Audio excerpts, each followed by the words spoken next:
चीज़ होती है, कंप्लेंट होती है, हम विजिलेंस में होते हैं। क्यों हम केवाईसी की, मैं परसों एक विजिलेंस अधिकारी हमारे साथ चीफ मैनेजर है, उनको मैं लगातार बोल रही थी, तो बोल रहे थे कि नहीं मैडम आप बिल्कुल सही बोल रही है। हमने कहा सर इसमें केवाईसी के 3 डॉक्यूमेंट होते हैं, एक पैन कार्ड होता है, एक आधार कार्ड होता है, एक कोई ड्राइविंग लाइसेंस। हम 3 में से एक डेट ऑफ बर्थ ले लेते हैं। हिंदुस्तान में 120 करोड़ लोगों में आप ये मान लीजिए कि सबकी डेट ऑफ बर्थ 3 में 3 है।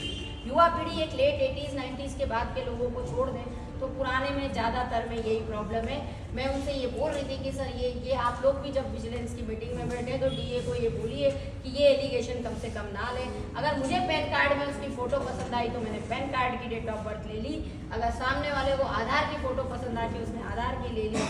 UID आपने लिखा है कि बनी one of the IDs circular में ज़्यादातर में, लेकिन कहीं दिक्कतें आ रही है। वो एलिगेशन मुझे कहीं फिट नहीं होता और वो बहुत इजीली प्रूव्ड होता है, उसको हम कहीं डिफेंड भी नहीं कर पा रहे हैं उस एलिगेशन को, क्योंकि वो डॉक्यूमेंट सब हैं, ऑन द फ्लोर आते हैं। ऐसी चीज़ों को भी हम बोलते हैं, समझाते हैं।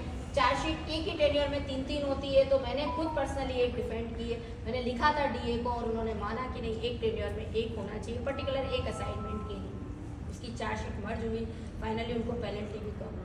हम ये नहीं बताना चाह रहे हैं कि क्या है, आप बात तो रखिए, आप प्रोटेस्ट तो कीजिए। अगर आप रखेंगे तो होता है, साथी हमारे ही लोग वहीं बैठे हुए हैं, कोई भी चीज़ अगर आप प्रोटेस्ट करते हैं तो बिल्कुल सुधार आता है। इन्हीं के साथ हम टीम स्वाभिमान लेके आए हैं और भी आपके सजेशन फीडबैक